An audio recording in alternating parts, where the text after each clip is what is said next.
This episode of The Dig is brought to you by our listeners who support us at patreon.com and by Verso Books, which has loads of great left-wing titles, perfect for Dig listeners like you.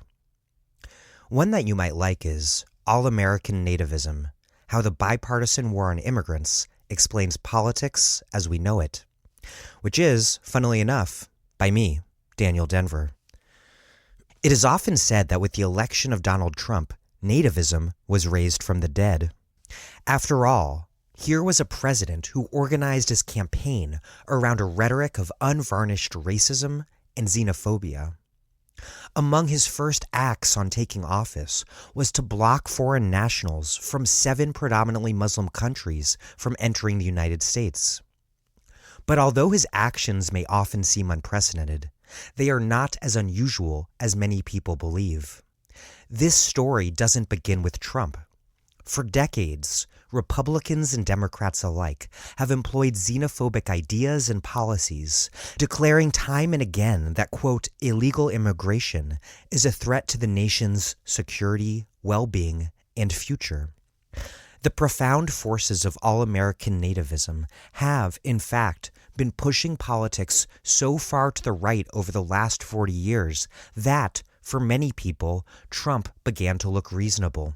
As Daniel Denver, me, argues, issues as diverse as austerity economics, free trade, mass incarceration, the drug war, the contours of the post-9/11 security state, and yes, Donald Trump and the alt-right movement are united by the ideology of nativism, which binds together assorted anxieties and concerns into a ruthless political project.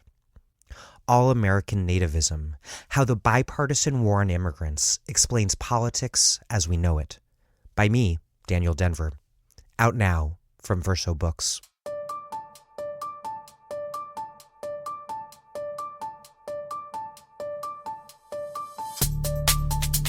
Welcome to The Dig, a podcast from Jacobin Magazine.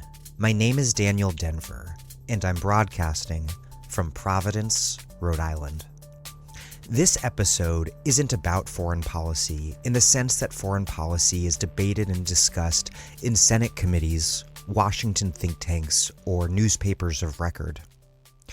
There are, of course, countless dreadful logics at play in what the U.S. does in the world, but we shouldn't take grand strategists and mandarins at their word or read them on their own terms. The invasion of Iraq was built, after all, in significant part upon a homegrown ideology, neoconservatism's zealous utopianism, which drew on the deeply rooted ideology of American exceptionalism.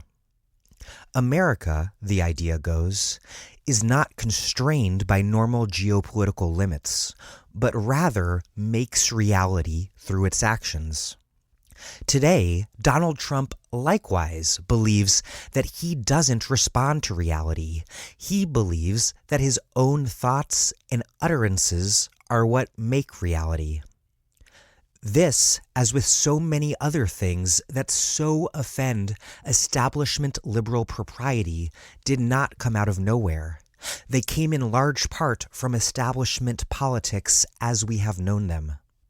My guest today is returning guest Nikhil Pal Singh, and we are discussing his book Race and America's Long War, and the often neglected but entirely critical domestic side to U.S. foreign policy. Indeed, Singh argues that this very sharp division between domestic and foreign that we take to be a fundamental one, in fact, functions to obscure how profoundly our politics here shape our actions there, and also obscures how those actions are an extension of a long war here in North America that made and continues to make the United States what it was and is through settler colonialism and other forms of racist and capitalist domination. American exceptionalism, in turn, is rooted in a commitment to American innocence. And this has been all too clear in the U.S. attacks on Iran. The U.S. has overthrown the governments of Iran's neighbors in Iraq and Afghanistan and has troops stationed in both, and also in Kuwait, Syria, Turkey, Jordan, Saudi Arabia, Oman, the United Arab Emirates, Qatar, and Bahrain. All while the Trump administration has shredded the nuclear accord and applied sanctions that are devastating Iran's economy. And then attacking Iranian-backed militia forces in Iraq, and then the assassination of a top Iranian official. Americans can't understand that the aggressor is the United States, the country which helped overthrow the Iranian government in 1953, and then helped Iraq wage an atrociously vicious war against the country in the 1980s. Many Americans can't see this in part because American violence has its roots in a settler colonial project that framed indigenous people resisting Western expansion as, in the words of our Declaration of Independence, quote, "The inhabitants of our frontiers, the merciless Indian savages, whose known rule of warfare is an undistinguished destruction of all ages, sexes, and conditions." Today, they would be called terrorists. On a side note, we all get caught up in the news cycle, particularly given that outlets like CNN shape the news cycle to make profits, and then cynical politicians exploit it to their own perceived ends. But I wanted to briefly update you on the Bernie organizing we have going on right here in my tiny state of Rhode Island, perhaps to inspire you to do similar work wherever it is that you live. Since we have a late primary, we are organizing for New Hampshire and then Massachusetts and then Rhode Island. We had hundreds last week at our kickoff rally and signed people up to get on buses to New Hampshire. You too can do this sort of organizing on your own, wherever you are. You don't have to wait for the Bernie campaign to initiate it. They will support you if you get organized. Students here in Rhode Island are hosting a Students for Bernie kickoff rally at the Columbus Theater in Providence on January 28th, featuring Kienga Yamada-Taylor and Linda Sarsour. I'll include information on that event in the show notes. And the day before that, on January 27th, I'll be doing a live dig interview with Kienga at Brown University on her book, Race for Profit: How Banks and the Real Estate Industry Undermined Black Homeownership. I'll also include that info in the show notes. And before we get rolling, this podcast is, aside from some money for ads, overwhelmingly supported by listeners like you who support us at patreon.com/thedig. It's a website, for those of you who don't know, where you can make monthly donations to support stuff that you like this podcast. It's very simple. You go to the website and you put in your bank or credit card information, and then it charges you. And you support The Dig as a result. We don't paywall any episodes because we do this podcast very much for the purpose of raising political consciousness and sharpening analysis to help all of you out there better understand the world as you fight to change it. And that means that we need those of you who can afford to support this podcast to do so that everyone can listen regardless of their ability to pay. We also, though, have free left-wing books to send you in the mail to say thank you if you contribute at least $10 a month. One of those books is my new book, which is now out, All-American Nativism: How the Bipartisan War on Immigrants Explains Politics as We Know It. Please take a quick, fast moment and contribute what you can at patreon.com/thedig. That's patreon.com/thedig. Also, I have book tour dates to announce. I'm starting off in Brooklyn on Friday, January 24th at 7 p.m. at the Verso Loft in conversation with Aziz Rana. I'll put the Facebook event for this and whatever other events I have Facebook events for in the show notes. On January 31st, I'm here in Providence at Riff Raff Books. Then, on February 5th, I'll be in Madison, Connecticut, right near New Haven, at R.J. Julia Booksellers. On February 24th, I'm back in my beloved Philadelphia at the Wooden Shoe. On February 26th, I'll be in my hometown, Washington, D.C., at Solid State Books. On February 28th, I'll be in Baltimore at Red Emma's. On March 4th, I'll probably be in Boston. Stay tuned for details. On March 11th, I'll be in New Orleans at Octavia Books for a discussion with Thea Riofrancos on both my book and her co-authored book, A Planet to Win: Why We Need a Green New Deal. Then I'll be heading to Houston, Austin, Dallas, San Antonio, and McAllen, Texas. So far, my confirmed dates are on March 17th in Austin at Monkey Wrench Books and on March 18th in Dallas at Deep Vellum Books. Stay tuned for more dates in the Southwest and West Coast, and then later on, elsewhere in the country. And please get in touch directly if you haven't already and would like to help out. A bunch of DSA chapters already have. Okay, here's Nikhil Pal Singh, a professor of social and cultural analysis and history at New York University and non-resident fellow at the Quincy Institute. His most recent book is Race in America's Long War from University of California Press.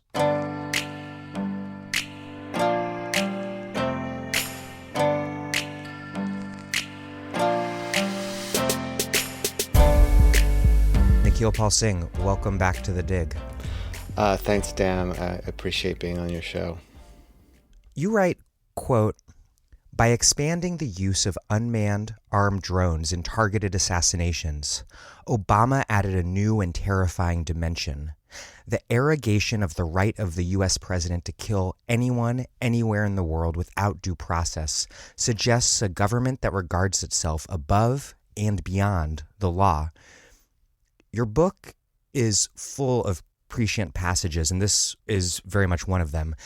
After Qasem Soleimani's assassination, the New York Times reported, quote, "The Obama administration developed the idea that what counts as an imminent threat, which permits violent acts undertaken in self-defense, can be stretched for terrorists who are continuously planning attacks from the shadows, so that they can be struck during any fleeting opportunity, even if they pose no literally imminent threat at that moment."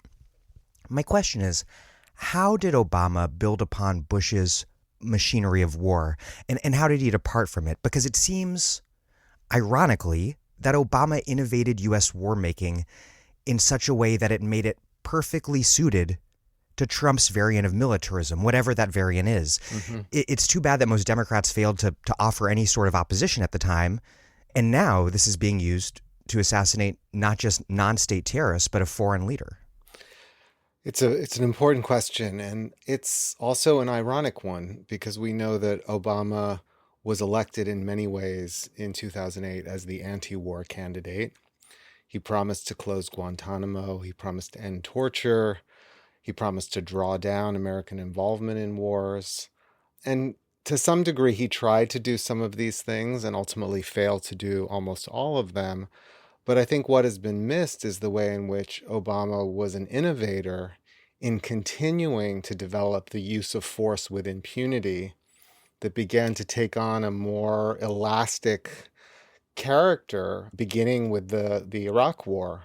There were legal and technological innovations. Under Bush, the enemy combatant was a key innovation, one that restored, through a sort of dubious legality, colonial prerogatives to use force against enemies, understood to have no rights we were bound to respect, and who we could thereby torture and kill with impunity. And of course, the second innovation was the expansion of the logic of imminent threat that you have already referenced, which justified preventative action. And that's already implicit in the Iraq War.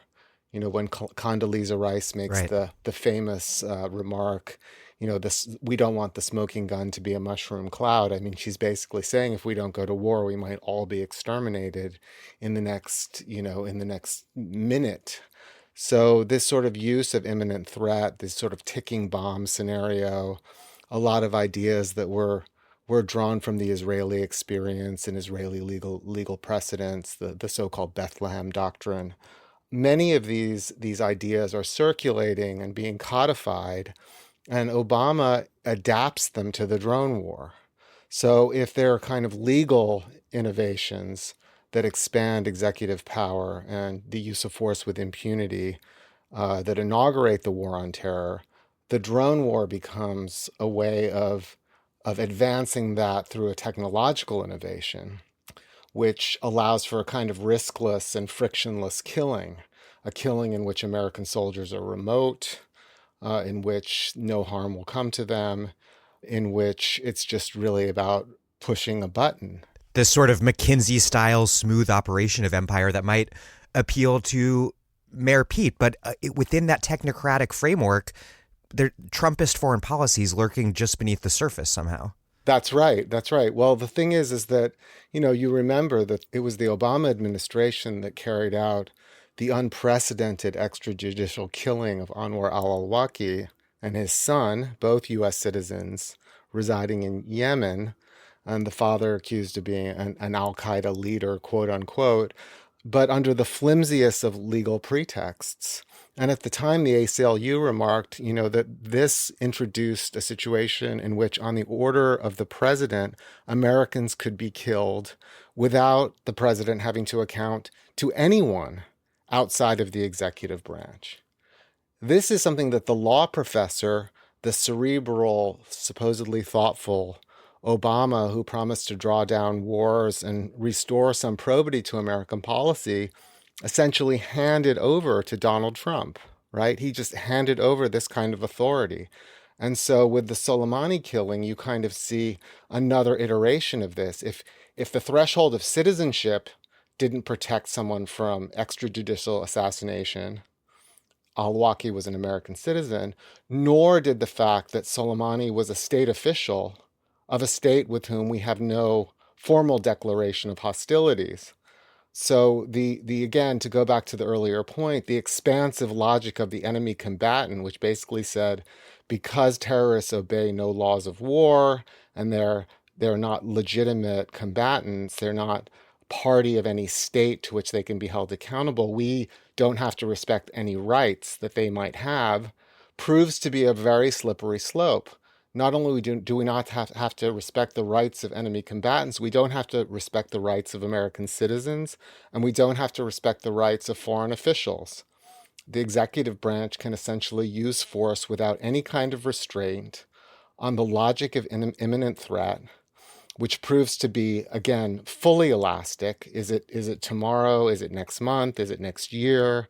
There's no account or a sort of questioning of that logic that sort of brings it to heel. And then we find ourselves in this situation where what's essentially happened is the murder of a representative of the government of a sovereign state in the absence of any legal grounds for that action. This cerebral constitutional law professor who agonized over each and every decision to kill, and that was supposed to make it all okay. But in retrospect, what he was doing was engineering a new machinery of war that not only was he abusing, both inherently and in practical discrete instances, but is now in the hands of Donald Trump. Yeah, it is amazing. And I'm not a law professor or legal scholar. I read the legal scholars who are engaged in conversations about international law and the laws of war, and I find them very interesting. And they're very thoughtful, very smart people, and there are discussions that unfold on websites like Just Security and the Lawfare blog and things like that, right? But I just sometimes now find myself glazing over, because it's like 20 years later, and we still have an open-ended authorization to use military force that somehow can be slid through time and applied to the next situation. And then we have this kind of creeping rationalization for preventative action that overcomes every and any hurdle that might have been placed in its way. And the law professors are left to, decry this at each turn, but we're seemingly completely powerless to change it, unless the Congress reasserts its authority over war making. And obviously that's something that a lot of us are calling for. And it's not necessarily clear that that is in itself a solution, but it certainly would be a first step. And we're in terms of that, we're in this bizarre situation where the House, at the time of this recording, just passed a concurrent resolution that would, invoking the War Powers Act, that would call on Trump to, cease hostilities with Iran. But because of the way this is all developed, a concurrent resolution, which just requires a simple majority, avoids the threat of Trump's veto, but is also perceived as being purely symbolic. That's right. Then a resolution that would actually be able to hypothetically stop Trump would require a supermajority to overcome his veto. And so the bipartisan political establishment has spent the last few decades eviscerating Congress's power to declare war, and all that remains is a highly questionable power that Trump and his predecessors have indicated that they would ignore if it was ever invoked. That's right. To stop a war. And the arguments also from the side that now says it wants once again probity and limitation on executive power, they end up being so weak and formalistic and legalistic. So they all start with, oh, Soleimani was a bad man with blood on his hands, American blood on his hands, It's a good thing that he's dead, right? So you start your argument against a targeted assassination by saying, actually, it was a good thing. Now, this is such a weak way and a hypocritical way to approach these kinds of questions, and people see right through it. So you then have a senator like Jack Reed from Rhode Island essentially saying, well, if the Iranians strike back hard, we're going to really have no choice but to continue this. And you could see how they would just fold like a house of cards if any serious hostilities emerged. And suddenly we would be in a situation where it was like, well, yeah, of course we have to go to war. And for the most part, a lot of people in Congress would line up behind it, maybe a majority at this point. I don't know, but I have no faith that the country can't once again be sort of maneuvered into a position where war seems like the only reasonable way to approach the situation. And what you just mentioned in terms of so many Democrats, with Bernie Sanders being a notable exception, coming out clearly and calling it an assassination and not having to say, oh, he was a bad guy, but it concedes the premise and the terms of the debate to the militarists. So any sort of like equivocating anti-war position isn't going to work, because once you've conceded the premise, you're battling on the enemy's terrain, which is a losing way to fight. And this is just basic kind of like George Lakoff political linguistics. Like, don't think of an elephant. Don't think of a Soleimani was a bad guy. That's not the place to start. That's Trump's place to start. If you come out with a principled argument that assassinating the state leaders of countries in the world who have legitimacy, and you can do that with the flimsiest of arguments about your own self-defense, that this is not going to be like a dramatically destabilizing kind of action. If you can't come out and clearly say that it's unethical, that it's beneath us, that it's even cowardly, I mean, we might even sort of say that to launch a Reaper drone at somebody who is traveling openly at an airport in public is itself an act of terrorism. Of course, we think because we are state actors and we're using these advanced technologies that we can't possibly be engaged in terrorist action. But this is where the double standard comes in. And yet to say this, and even me saying this in on a public radio show, really risks being called all kinds of, horrible things. Terrorist sympathizer, all the way down the line, unpatriotic. Maybe some Republican in Congress will say that I should be stripped of my citizenship because I give aid and comfort to the enemy. I mean, we're sort of descending back into that kind of a discourse. And so Democrats are understandably, and opponents of war are understandably skittish, lest they be tarred with that brush. But we've got to have a little bit more courage of our own convictions at this point. And kudos to Bernie, for at least calling this what it was. One doesn't need to have And a not being terrified of Liz Cheney calling you names. That's right. Not being terrified of Liz Cheney or some random, GOP congressman, saying that you're some kind of, you're some kind of subhuman yourself. But this is what we've descended into. We have not been able to reckon with the recklessness and unethical character of our own foreign policy, our own conduct in the world, and the consequences of that unethical and reckless action.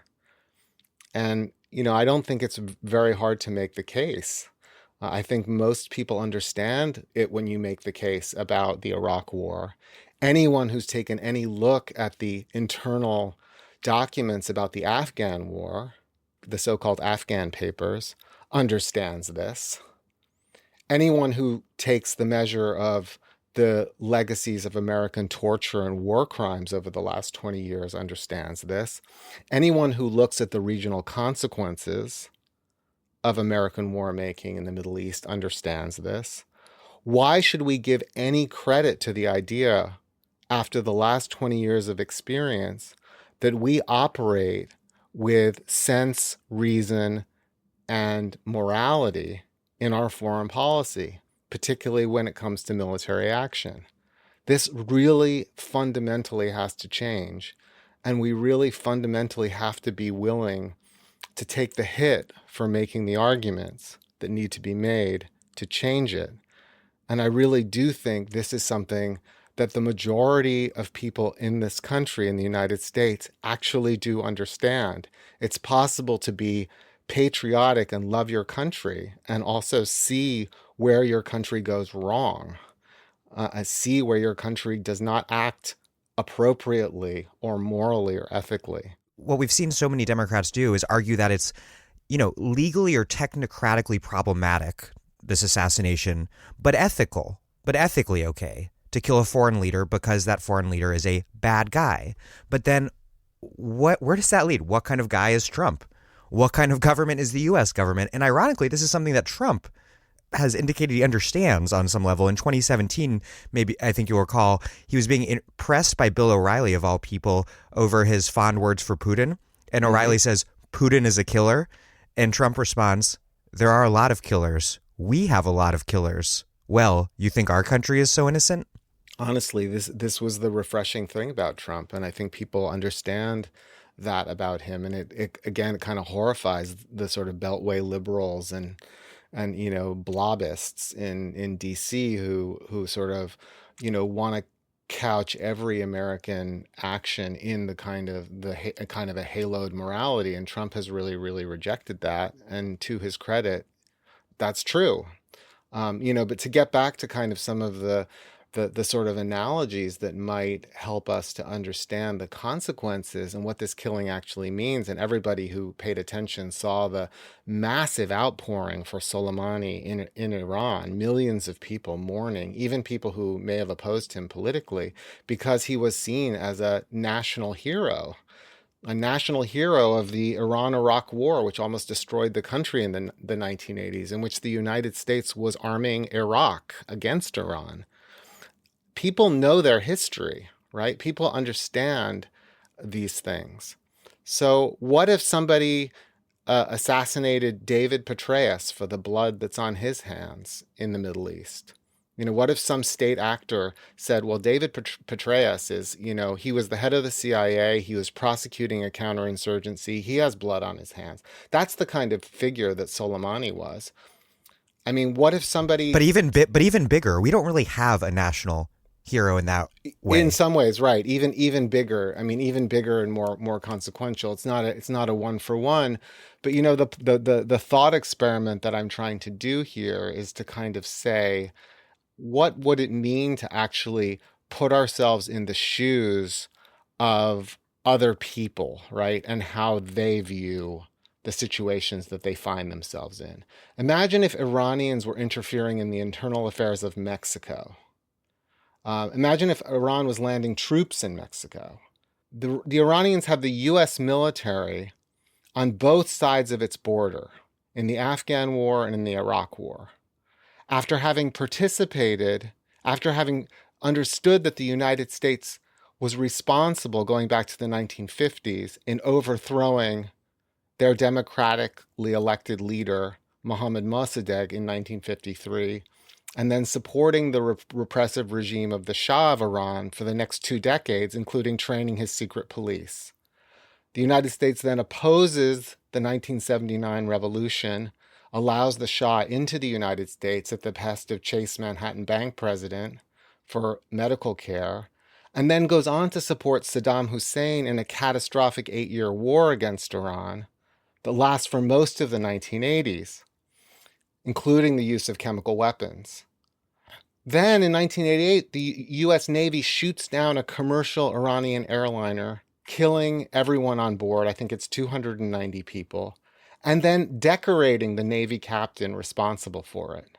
Then there's the invasions of Iraq, and the invasions of Iraq by ideologues who say, well, we may be going to Iraq now, but real men go to Tehran. So telegraphing the idea that this is the prelude to war with Iran in the future. And of course, we know that this is what the neocons have always wanted. They tried to link Iran to 9/11 in 2003, speciously. And Mike Pence just did it again the other day in a tweet. And then after the possibilities of rapprochement with Iran and creating an agreement that Iran was abiding by around limiting its nuclear program and its nuclear ambitions, we've pursued crippling economic sanctions against them.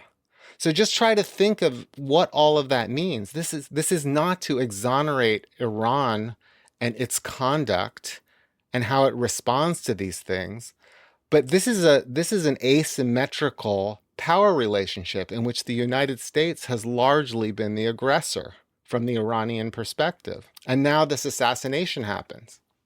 Well, could anything better and more surreally encapsulate the way that the U.S. creates a framework that not only perpetuates direct violence, but indirectly facilitates violence from all sorts of different actors than Iran apparently accidentally shooting down this civilian jetliner because they were preparing for U.S. military strikes against their airport? I mean, it's insane. Oh yeah, I mean, it seems to me that this is a clear instance of a kind of collateral consequence, and a collateral consequence of a reckless U.S. action and of ultimately a beleaguered and relatively weak Iranian regime that does not want war with the United States, I'm sure, knowing that they would be obliterated, as Hillary Clinton once said she would do, but that is skittish and now off balance and unsure of what might be coming. So, I mean, it's very easy to see that kind of a thing could happen, and it's obviously horrific and horrible and should be condemned. You know, it should be condemned for what it was. But this is where we now find ourselves, and this is all the fruit of the kind of, you know, the poisoned approach that the United States has taken to this region, going back quite a long time, but certainly since the Trump administration withdrew from the Iran nuclear agreement, which was the one really significant foreign policy achievement of the Obama administration. Well, yeah, I want to ask about that. How do we make sense of this conflict emerging out of Trump and the American right's rejection of the Iran nuclear deal? Because it's become common sense that liberals supported it, conservatives opposed it, but it's actually not so obvious why that is, because after all, it formalized Iran's subjugation within the U.S.-led global order. It said there's certain states that get to have nuclear weapons, the top dogs, and Iran doesn't get to have them. In exchange, Iran gets to become a normal country or head down the path to becoming a normal country. Was it just that the deal was Obama's, or was it something deeper about the need to have Iran as a nemesis? Because it's hard to determine whether there's something that we might call a strategy at play. After all, with the assassination of Soleimani, and we shouldn't forget before that, the thing that started it all, the attack that killed a huge number of members of an Iranian-backed Iraqi militia.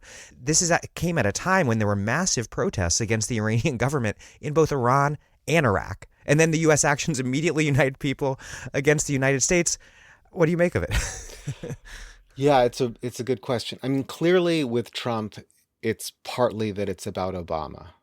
Okay, and this gets into some of the messiness of how American foreign policy gets made, because it's been for quite a while that US elites have used foreign policy to manipulate domestic politics, or as a response to what are actually domestic political triggers. So that doesn't really make for strong thinking about how we should be acting in the world strategically. So I want to come back to that in a minute. But you may remember, upon the collapse of the Soviet Union, the Soviet foreign policy spokesman Georgy Arbatov said, "We have done the most terrible thing to you that we could have possibly done. We have deprived you of an enemy." And the Cold War enemy was very central to organizing, a very comprehensive global strategy, responding to what were seen as communist insurgencies with various kinds of counterforce all over the world. And of course, it led to all kinds of overreach and recklessness on the US part, most dramatically in the catastrophic war in Vietnam. And the catastrophic war in Vietnam really should have been the end of that framework, but the framework survived because the organization of American policy through the idea of an enemy was very useful and important to allowing America to project its power throughout the world. Okay, so projecting power throughout the world was clearly something that the United States decided it needed to do after World War II, in the interests of essentially protecting the world for capitalist corporations, protecting access to natural resources, protecting international trade, allowing some of its former rivals and allies to recover so that we would have people to buy our things, right? And it was understood as really requisite to a world capitalist order for the first time. And the United States sees itself as the responsible guardian or guarantor of that order, right? But the Soviet enemy really becomes a crucial piece of this story. And so when that enemy disappears at the end of the Cold War, there's kind of a drift in American policy, right? And there's a casting about to find a new enemy. So I think that that's definitely a part of the story here, of the kind of need to continually generate new enemies, new figures of nemesis. And of course, the global war on terror really, I think when that happened, they really thought, the kind of people who are thinking along these lines, particularly the neocons, and the people who are part of the Project for a New American Century, which included the Bushes and Cheneys and Condoleezza Rices and so forth, they really saw it, as Rice herself said, as a moment of opportunity to really now decisively orient kind of American sort of unilateral, unipolar power in the world, to the ends of kind of completing, in some ways, some of the tasks of global integration in the interest of capital accumulation. Well, let me ask you a follow-up on that. President George H.W. Bush, you note, declared that the first Gulf War demonstrated that the U.S. had, quote, kicked the Vietnam syndrome. Mm-hmm. If the first Gulf War kicked the Vietnam syndrome, what syndrome did the war on terror kick? Well, I think the first Gulf War didn't really kick the Vietnam syndrome. I think that the first Gulf War was seen, especially by Paul Wolfowitz and Dick Cheney, as kind of not going far enough. I think that it was Wolfowitz who said, seeing the Saddam's armies kind of roll back in over his, the people who were opposing him during that time, was the equivalent of standing by and watching a mugging. It was an interesting choice of metaphor.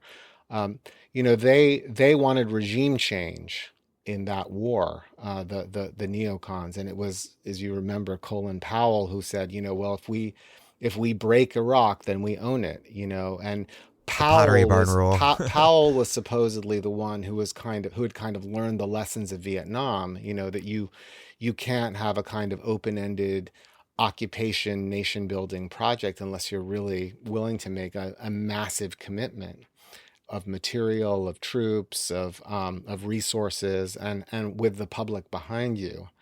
And they didn't think they had that. So it ended up being limited. And of course, then the claim that we had kicked the Vietnam syndrome was really about, well, we've showed that we can use American military force again in the world towards very specific kinds of ends and be successful. And to some degree, you could say that was borne out. But for many of the men, Rumsfeld, Cheney, and Wolfowitz in particular, who were involved in that war, it was unfinished business, And with George W. Bush, they found the right instrument to finish the job, and of course, 9/11 provided the trigger, provided the pretext. And of course, it was purely pretextual because they all knew that Iraq had nothing to do with 9/11. And that was the big fraud of the war, right? Was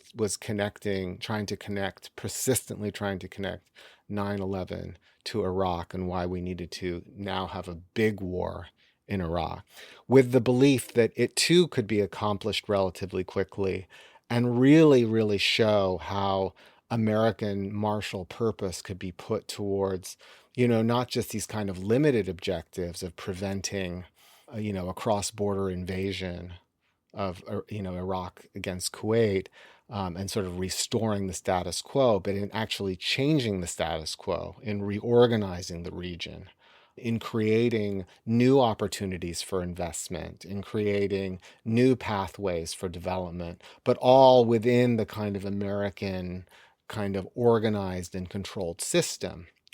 And this is also, I think, where some of the paradoxes emerge, because you could say that, and this goes back to something you were saying earlier about Obama and the Iran deal, because the Iran deal did, in many ways, organize Iran into an American-dominated system. And of course, the Israelis have nuclear weapons, so Iran would still be well behind Israel in that sense. Arguably, much more money can be made from an Iran that is allowed to trade and develop its economy. But the concern of the hawks is that if Iran gains too much regional power and importance, it will become a security threat. And to some degree, there are reasons to sort of support that view, at least from the Israeli perspective or the Saudi perspective, because Iran could be a very powerful state in that region, and is a very powerful state in that region. But it is by no means a threat to the United States. But a prosperous and independent Iran directing its own policy, much like a prosperous and independent China, which Obama also sought to restrain through the Trans-Pacific Partnership, which the Trump administration ripped up, they do begin to transform the architecture of a system in which the United States has been the radiating center for the last 75 years, right? There's no new American century in a world in which other states now have considerable power and ability to direct the course of their own policies and have a kind of economic sufficiency that allows them to do it. So, I think that's sort of one of the ways in which you can't say that American power is simply about sort of supporting global capitalism. It's supporting a very particular kind of stratified system of capitalism in which there are embedded hierarchies that the United States also wants to preserve. And so one of the problems becomes, how do you organize policy in a way that allows you to maintain the hierarchies that have been established to your favor within this system? And ultimately that's what's started to really break down, I think. Before we get any further along, I want to ask you more about Trump in particular. You write, quote, "Though Trump indicated a rejection of liberal internationalism in the name of non-intervention, his stated admiration of Andrew Jackson might also be viewed as a signal of renewing what one historian terms an imperialism beyond the liberal variant. Trump was for a long time described as an isolationist, which of course infuriated militarists like Bill Kristol. But that has always so clearly not been the right term for Trump. And maybe this lack of clarity is rooted in the fact that American foreign policy is often bifurcated along these simplistic lines of interventionist versus isolationist or things like that. So my question is, what is Trump's foreign policy and what is it drawing from? Because I also think the fact that Trump is a deeply weird combination of half genius and half very, very stupid person makes it tough to figure out. It is tough to figure out because in many ways, I think, I can't imagine that Trump wouldn't have seen Soleimani's funeral and had some buyer's remorse. Like, why the hell did we do that? I mean, Trump's somebody who's got in front of the United Nations and said nationalism is a good thing. You know, nations should be allowed to be proud and strong and act according to their interests. Well, there you have it. You know, Iranian nationalism on display. You helped make it possible. A country that was riven by protests one day is now united in mourning the next. So there's a kind of oddity of Trump as a kind of as a nationalist militarist leader of an imperial liberal empire, right? And the United States really is a liberal imperial empire after World War II. It's trying to establish rules favorable to its own centrality, but it's also trying to establish rules that everybody will in some ways abide by. It's the Soviet nemesis that kind of keeps that all in check and allows that to sort of go on for as long as it does. But when that breaks apart, you know, and when we're deprived of the enemy, there's a kind of strategic confusion. And you may even remember back to the beginning of the Bush administration, they were testing out China as the new nemesis. You know, and back in the 1980s, they were testing out Japan as the nemesis, the potential new nemesis. You know, it's not been clear, you know, what to do next. And part of the reason it's not clear what to do next is because our own internal politics are so divided. Right? And our own internal politics have in many ways always been divided. And this gets back to an earlier point that I was trying to make that I don't think I got to finish, which is that US elites use foreign policy to manipulate domestic politics. And that's kind of the decadent part of American policy. The outer world always matters less. And the consequences of our actions there, in terms of those on the receiving end, but also in terms of the potential blowback on the American public, is never really being reckoned with. You know, and at the same time, I think it's the internal American partisan, political, and ethno-racial conflicts that give U.S. foreign policy such an intensely volatile character.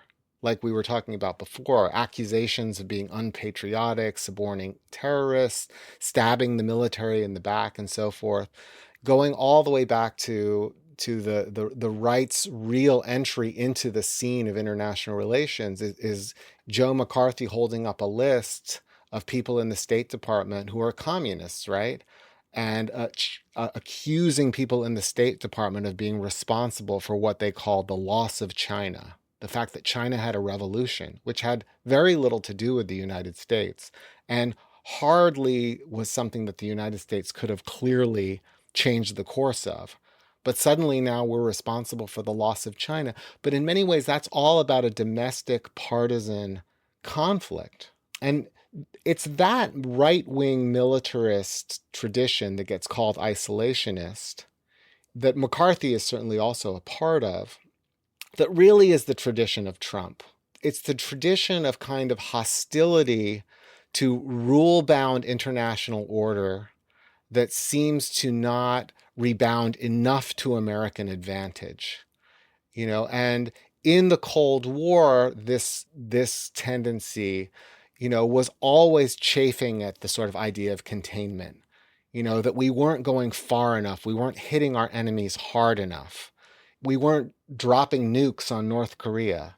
You know, North Korea, on Korea, not North Korea, excuse me. The Korean War was seen, for example, as a too limited war, you remember. Douglas MacArthur, who was the great hero of the right, wanted to go across the Yalu River and, and take the war to China.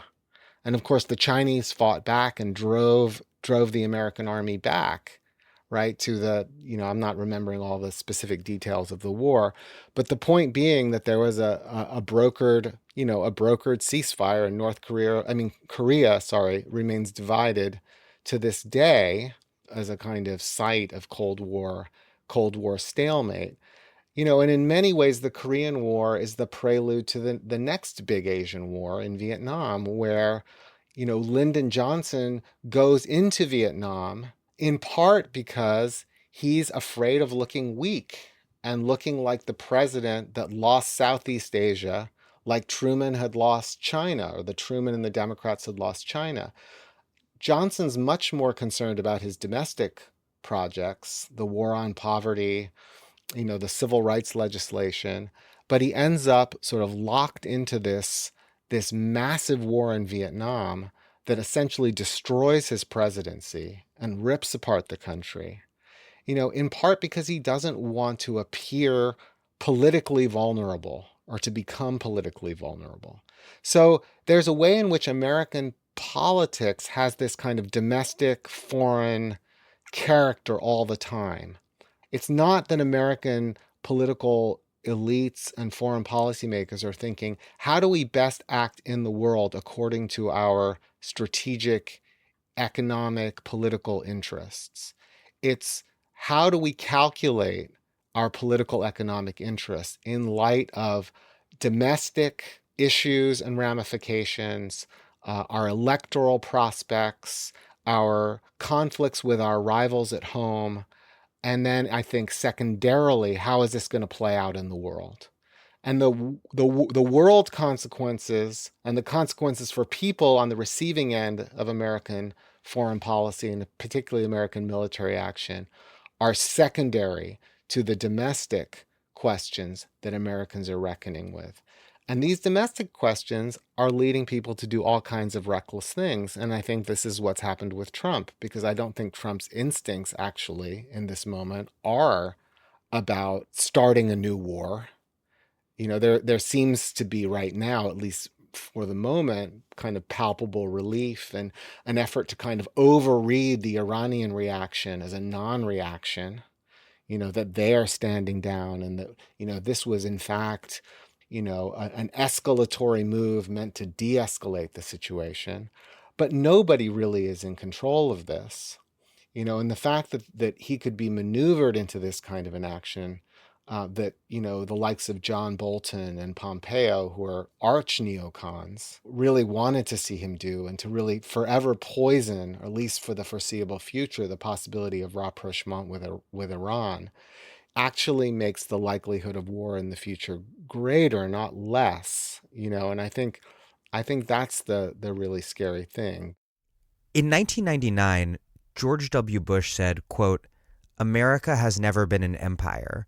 We may be the only great power in history that had the chance and refused."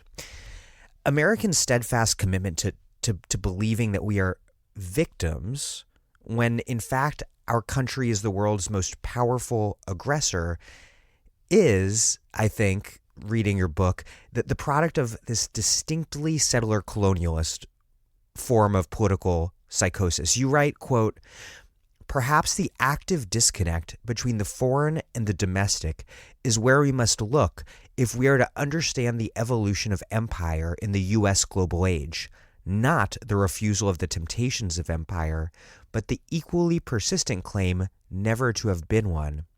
And, quote, "If there is one constant in the history of American expansionism, it is this discourse of disavowal." How is American exceptionalism informed by this powerful insistence on and commitment to American innocence? And how is that denial, in turn, rooted in this more foundational denial of internal settler colonialism and empire, which thus allows for this false divide that you're talking about between the domestic and the foreign? And finally, I know this is a million-part question, finally, has Trump in some sense stopped disavowing? Because, for example, Iraq now wants U.S. troops out, and now the U.S. seems to be saying, no, which totally undermines the pretense that we are there at the invitation of the Iraqi people. No, I think Trump, I mean, it's ironic that Trump might end up butting up against the sort of limits of really moving the United States kind of massive military industrial complex beyond or out, beyond the kind of imperial frame. I mean, we overestimate the power of the president. Let's be honest. War is one of the things the executive can do in a dysfunctional political system. And this, in one sense, Bush was right. Better to fight the terrorists over there than to find ourselves fighting them over here. What he failed to do was look in the mirror and see how our policies both manifest and contribute to the ongoing creation of terror, right? Which now functions as kind of the new permanent enemy. But to get back to Trump, I mean, I think Trump calls himself a nationalist. I think Obama was much more consciously a kind of imperial manager. And I think that the Bush administration pursued an imperial policy, which that they were in disavowal of. But to unpack the question, I think we almost need sort of a much longer sort of history lesson, right? I mean, there are at least three arcs of U.S. empire. There's the territorial empire, the project of national expansion across a continent, which includes multiple wars with indigenous polities, removals, treaties that are made and then broken, settlers that move in and seize land and then claim statehood and incorporate into the kind of larger national body, wars with other sovereign nations like Mexico, where massive amounts of territory are seized and so on, right? This is the 19th century story. This is the Jacksonian story because Jackson is a crucial architect of American expansion in the Southwest, in Indian removal, and in the kind of assertion of a nationalism that's built around the idea of Western land as the kind of safety valve for an American population seeking wealth and abundance and development and growth and so forth, right? So that territorial expansionist project really is the first century of the history of the United States. And then when the frontier closes, there's a so-called acknowledgement of the closing of the frontier, which the completion of the Transcontinental Railroad after the Civil War, the reaching of the Pacific shores and all of that. And that is the moment that the United States really does turn to overseas empire for the first time in a really clear way, with the Philippine War, with the discussions that begin around the annexation of Hawaii, which takes a long time to happen, with the occupations in the Caribbean, which includes, the Platt Amendment with Cuba, which is still in force, which is why we have Guantanamo Bay in Cuba, our sort of sworn enemy, the occupation of Haiti, which lasts for decades. The historian Daniel Immerwahr has called it the Greater United States. All the populations in different parts of the world that are kind of in now this kind of far-flung empire that the United States does not acknowledge. Now, eventually that shifts because that overseas empire is seen as something that is very, very unstable and very tricky for the United States. There's a lot of opposition to it. There's not opposition to territorial expansion, but there is opposition to the idea that the United States should be holding the Philippines, for example. And a lot of that opposition takes on a very racist character. Like, do we want all of these, benighted people as like part of our polity? And if we don't... Because then Filipinos can immigrate to the United States, and that excites a profound anti-Filipino racist nativist sentiment. Exactly, right? So that sort of is the second phase. And then the third phase of the United States empire is the empire of bases, right? And the empire of bases really develops after World War II, but it's an extraordinary and unprecedented extraterritorial projection of U.S. power, in which we now have 800 bases in more than 70 countries.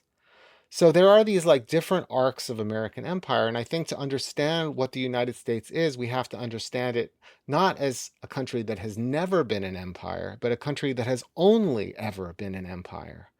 An expansionist capitalist project, an empire state from its inception that has drawn people in by consent and by coercion, including as slaves, to labor in its burgeoning agricultural and industrial machine, and projecting its power over long-range trade and access to natural resources around the world.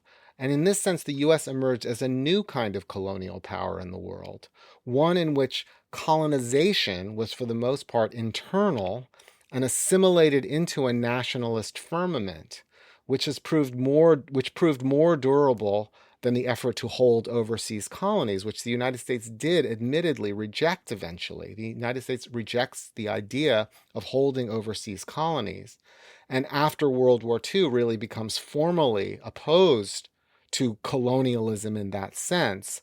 But even it's formally opposed to colonialism, where there's a so-called blue water doctrine, in other words, the colony and the mother country are separated by an ocean, it never questions and actually rules out the possibility of anyone ever questioning the internal colonial project, which is also a continuous project. It's not a project that happens once in the past. We still have indigenous polities in the United States that are subjugated second-class citizens, because Indians become citizens after the 1920s, not necessarily by choice, but they're declared to be citizens. But Indian communities and tribes still have treaty rights and still have claims that they make on the United States, which are, of course, again, subject to ceaseless overriding by American power, right? So I don't want to, I guess what I'm saying is I don't want to give the impression that the settler colonial project with which the United States begins has somehow ever ended, right? It's complete. Or that it's ever complete. But at the same time, there's a way in which that is the deepest layer of disavowal, right? We think of ourselves as a nation state, not an empire state. And yet the idea that we must be ceaselessly involved in all parts of the world and policing enemies that are besieging us everywhere, potentially, I think comes from that long buried layer of the sort of settler colonial inheritance. And the historian John Lewis Gaddis actually made this very explicit after 9/11. And he's an interesting figure because he's a sort of a center-right historian, a very strong Cold Warrior, and someone who you would definitely see within the kind of the American exceptionalist idiom of kind of benign power used for good in the world, although Gaddis is also has a realist element in his thought. But after 9/11 he says, well, we've kind of left behind the sort of Cold War, and now we're fighting new kinds of wars, and terrorists and non-state actors are like the Native Americans that once besieged our own territorial borders, but now on a global scale. It's a stunning thing to see a kind of a major historian admit that. But there it is. I'm Naomi Klein. You're listening to The Dig, as well you should be, and you can support them on patreon.com. This episode of The Dig is brought to you by our supporters at patreon.com and by Verso Books, which has loads of great left-wing titles, perfect for Dig listeners like you. One that you might like is The Authoritarian Personality by Theodore Adorno, Elsa Frankel-Brunswick, Daniel J. Levinson, and R. Nevitt Sanford, with an introduction by Peter E. Gordon. What makes a fascist? Are there character traits that make someone more likely to vote for the far right? The Authoritarian Personality is not only one of the most significant works of social psychology ever written, it also marks a milestone in the development of Adorno's thought, showing him grappling with the problem of fascism and the reasons for Europe's turn to reaction.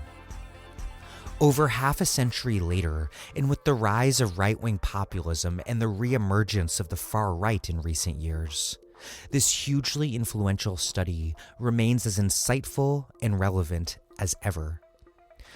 This new edition includes an introduction by Frankfurt School scholar Peter E. Gordon and contains the first ever publication of Adorno's subsequent critical notes on the project.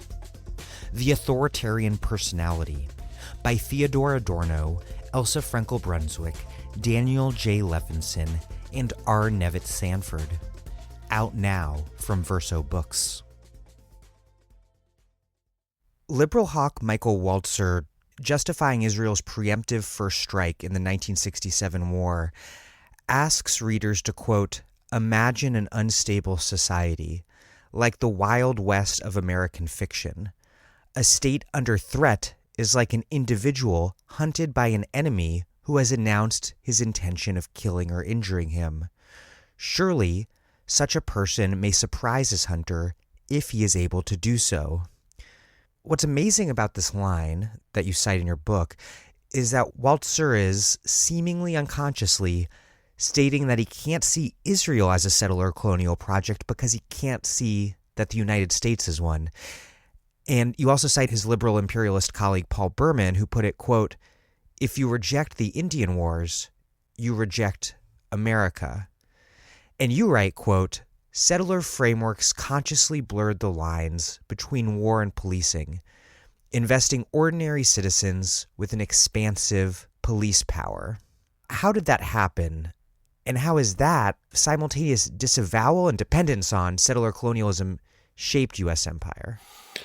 Well, to go back to the point where I broke off with Gaddis, he immediately goes to the Indian Wars as a precedent, and we see the return again and again of to the Indian Wars as a precedent for American war making. We see it in Vietnam, which is described as Indian country.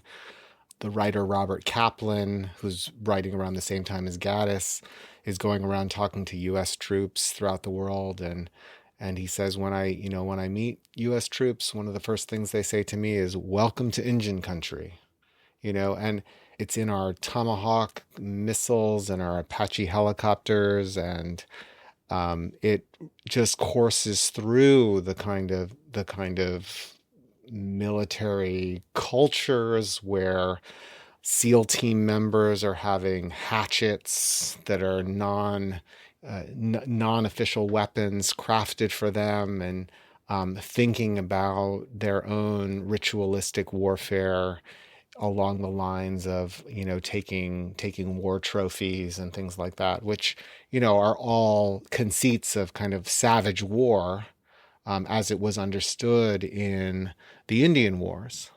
And we might say with the historian John Grenier that the Indian Wars bequeathed a lasting military orientation that codified ethical, legal, and vernacular distinctions between civilized and savage war as a kind of core national experience in the United States. It's not just within the military itself, but it's sort of within the kind of state understanding of war and of how fighting war of a certain nature kind of frees us to be able to act, again, outside the boundaries of any kind of legality or restraint. So you cite John Yu's torture memos. Like John Yu's torture memos, which actually are going back to the Indian Wars, to kind of think about what an enemy combatant is and what is owed to somebody who is not a lawful combatant of war. And the answer, of course, that they come up with is nothing is owed to such a subject.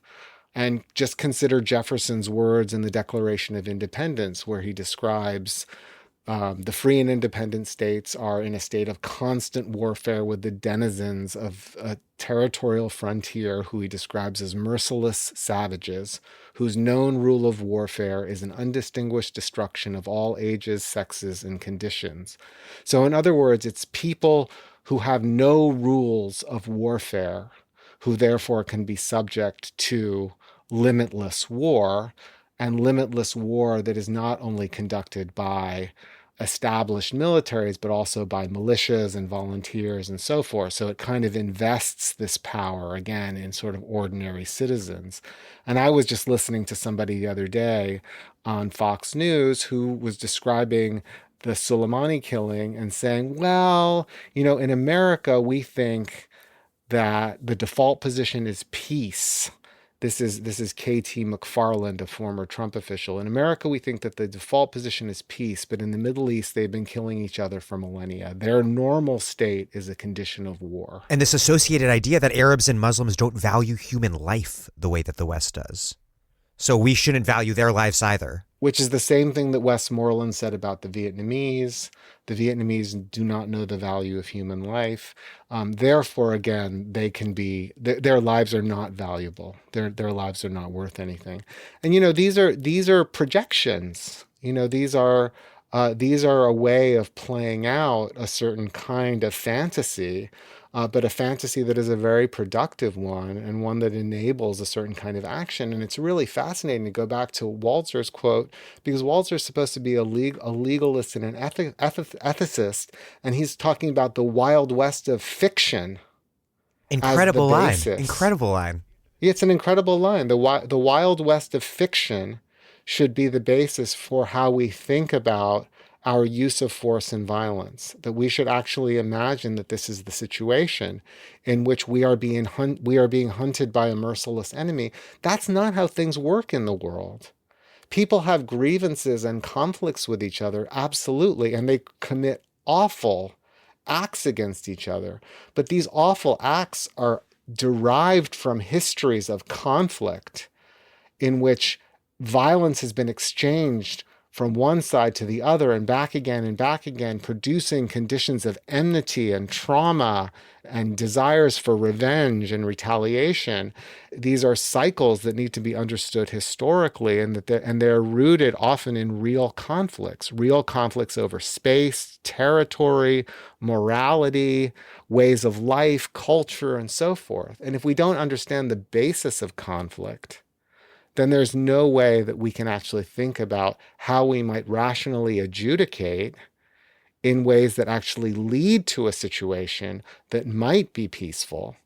And in fact, what we see happening, especially with the American right, is a consistent insistence that our enemies are not rational, can never be trusted, and therefore must be met with extreme violence if necessary. People only understand the language of force. They only understand the language of force. Moreover, we are not capable of understanding what they want.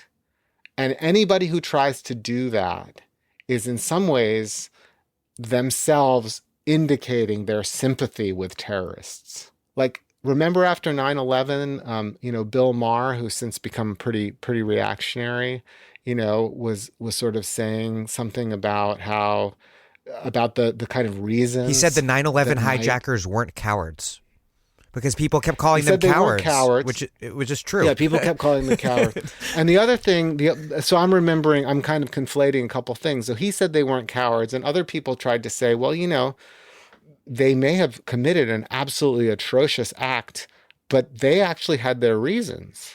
And their reasons were, as stated, American troops in Saudi Arabia, the Israeli occupation of the Palestinians, and the U.S. support for that, the continued American presence in Muslim lands. I'm not saying any of these reasons are justifications. I'm not supporting them as justifications. I want to be very clear about that. We could debate them, and I would be happy to do that. My point is that people have reasons for why they act in the way that they act. And it's not just... An explanation is conflated with apologia. Yeah, explanation is conflated with apologia. And in fact, the preference is to imagine that, no, these are just mindless, merciless killers who can never be reasoned with, who can never be trusted.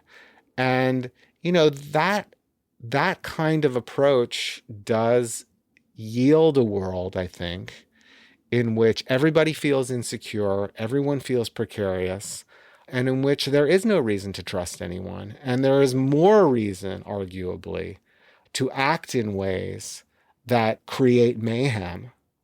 And we've seen that happen, right?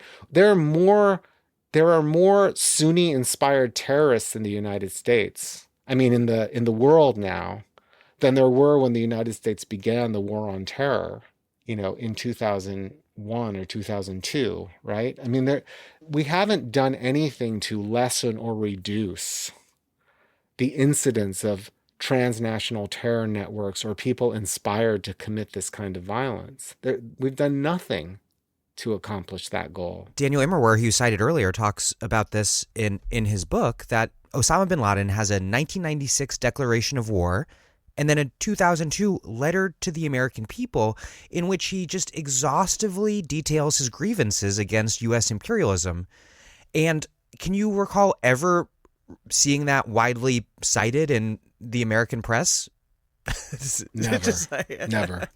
It's like completely buried.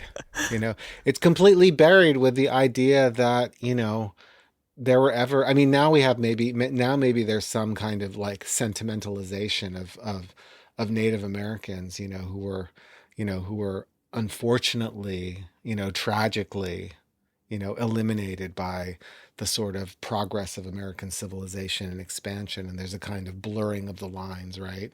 But, throughout most of history, it's the same kind of thing. It's like they're violent savages, and that's all you really need to know about them.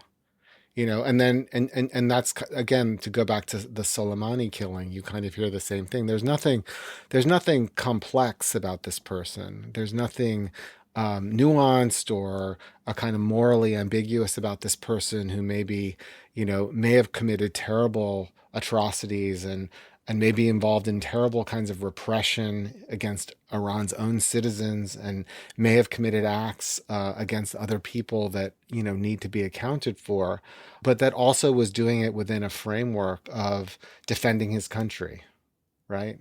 Which is exactly how American policy works as well, right?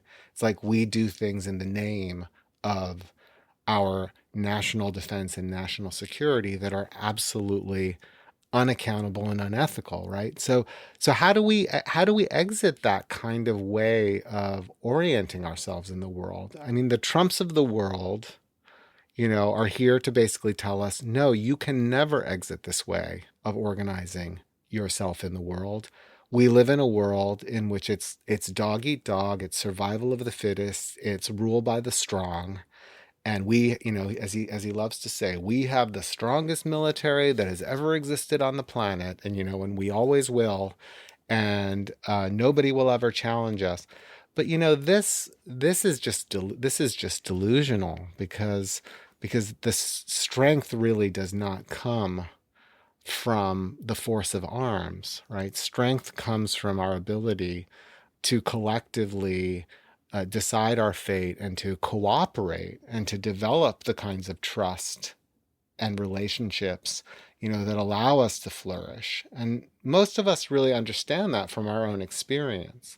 But the way in which the American military orientation in the world works and the tendency towards militarism as a solution, has really led us down, a very narrow and dangerous and destructive path.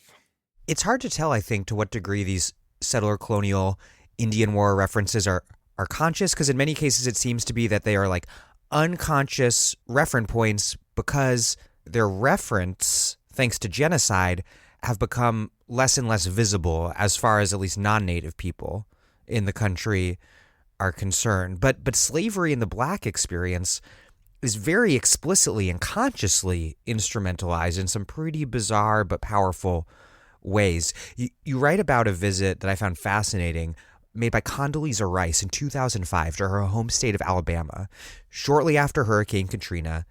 And she makes these remarks where she frames the abolition of slavery as what anointed the U.S. as a rightful global hegemon on a mission to spread liberty. And then incredibly, she compares critics of the Iraq War to Jim Crow racists. Here's the Rice quote.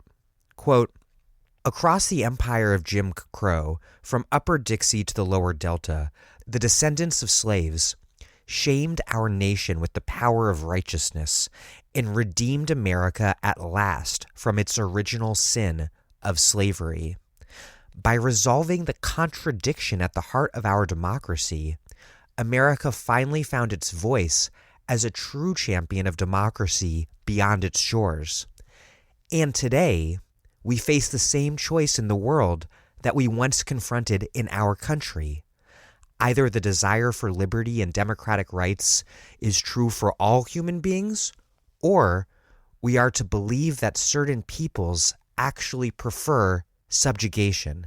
This is an absolutely remarkable thing that she said, making the U.S. history of slavery into an argument for U.S. empire and comparing critics of U.S. empire to biological racists, essentially. What sort of history is Rice drawing on here in terms of how the Cold War resolution of the early civil rights movement in the wake of the defeat of the Nazis in World War II, how that allowed for Americans to lie to themselves about America in this very particular way? And how does that compare to what we've been talking about in terms of the legacy of settler colonialism?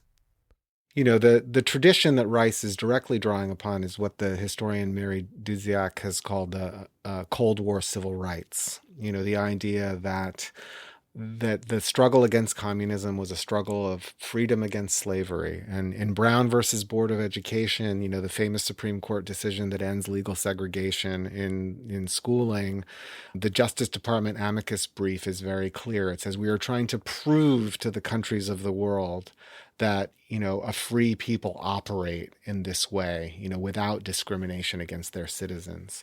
So the Cold War, in its kind of universalizing ambition in the world, its ambition to establish the legitimacy of American leadership, really pressures the unequal citizenship that's enshrined in Jim Crow.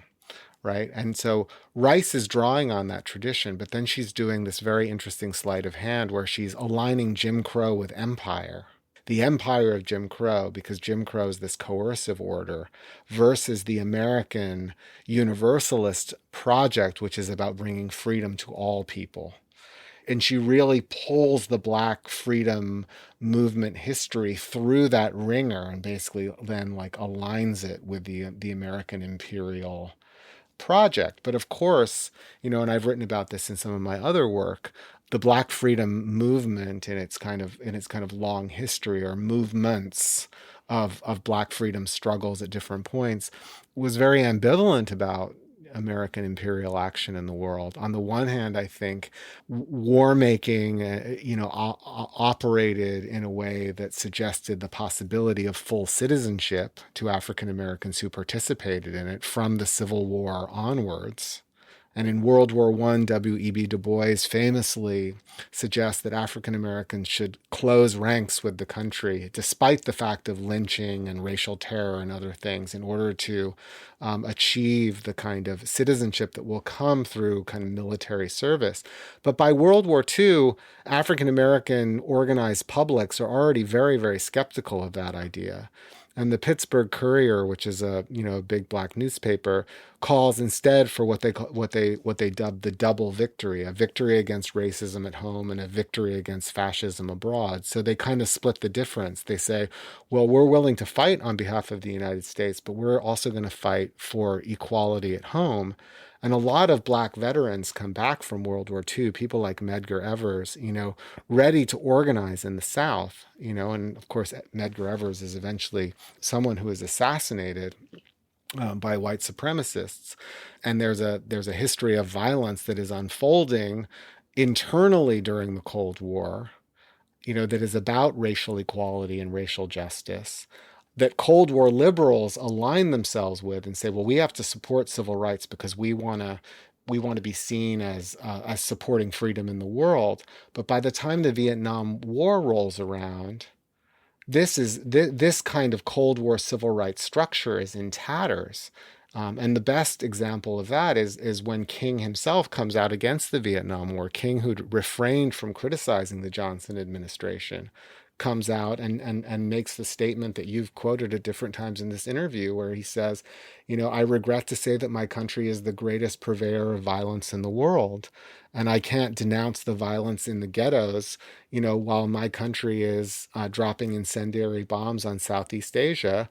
And I recognize that the noble struggle for a war against poverty has now been made captive to the destructive kind of sucking out of resources by the military machine. And King gives one of his most powerful speeches that he ever gave, at the Riverside Church in Harlem, when he comes out against the Vietnam War. And everybody should go and read that speech. I think it goes under the title Beyond Vietnam, where he really lays bare how the American empire is itself a project that is fueled and animated by kind of histories of racism. And far from the empire of Jim Crow being the antagonist to the American empire as a kind of struggle for freedom and democracy, they're actually deeply braided and embroidered together.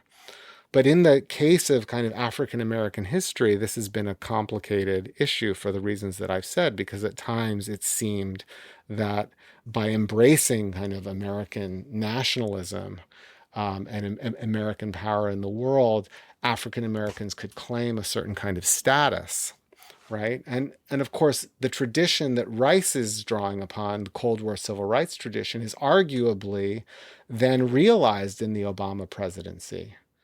Because even though Obama puts a more progressive gloss on things, Obama really presents himself as the embodiment of American promise. And proof, as he says in his inaugural speech, that in this country, anything is possible. Anything is possible. It's the reconciling of the contradictions that Rice was talking about. Yeah, he presents himself as a reconciling of the contradictions, as the embodiment of the kind of fulfillment of the promise. And we're still debating this with this 1619 project. Is the United States founded in freedom or slavery? Well, the truth is it's founded in both. And actually, we can't really reconcile that contradiction in any kind of definitive way, as much as people might want to. But there's a relationship there that has at least been acknowledged and avowed as part of the ongoing struggle to, say, as Obama would put it, make a more perfect union, that you have to reckon with the history of slavery, you have to reckon with the history of racial subjugation, and that this is somehow also filtered into our conversations about how we understand our conduct in the world. But when it comes to Native Americans and indigenous people and the history of settler colonialism, there is a much more a kind of a blanket refusal, and as you say, a kind of reflexive return to the sort of the metaphors and imagery and kind of modes of thinking that are associated with savage war. There's no sense that actually any reckoning or accounting needs to happen with regards to our conduct in that situation. To go back to Paul Berman, if you reject the Indian Wars, you reject America. Or to go back to Robert Kaplan, who's touring around the world talking to U.S. troops who call the places they are Indian country, and Kaplan sort of turns to the reader and says, well, they didn't mean that as a slight to Native Americans. It's incredible he says that. Right?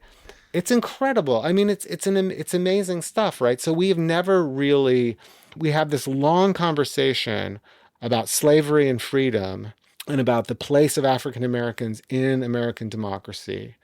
And it remains in many respects unresolved. And there are powerful Black radical and liberal traditions that have really pushed against American empire. And as I said, I've written about those.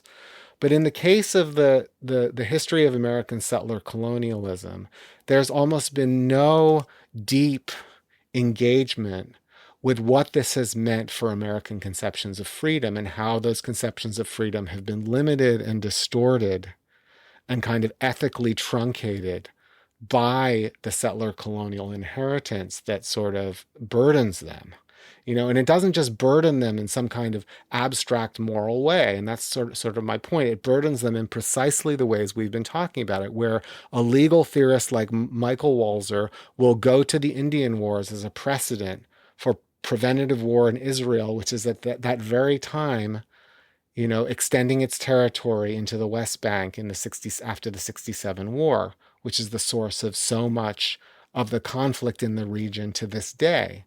Or in a legal theorist like John Yoo, who is turning to the execution of Indian prisoners in the frontier wars in the late 19th century to justify how we treat so-called enemy combatants today. So these are not abstract, kind of shadowy things in the past. They're very, very present. They're very much part of kind of how contemporary dispensations around war and force and violence are being shaped to this day. And that's one of the reasons why it's so hard to reckon with them, right? And yet they operate in such different but complementary ways, because if slavery is the original sin that allows the U.S. empire to redeem itself, weirdly and perversely enough, then settler colonialism as this eliminationist project is necessarily this original absence or something that must be disavowed, even as it constantly informs, however subconsciously and through kind of institutional accretion, how this country operates. Yeah, I don't have anything to really add to that. I think that's it's well put, and it puts us at a kind of impasse, that is very difficult to move past. I think we would be getting perhaps beyond the scope of this conversation to start talking about what a kind of a politics of indigenous resurgence in the United States might look like today.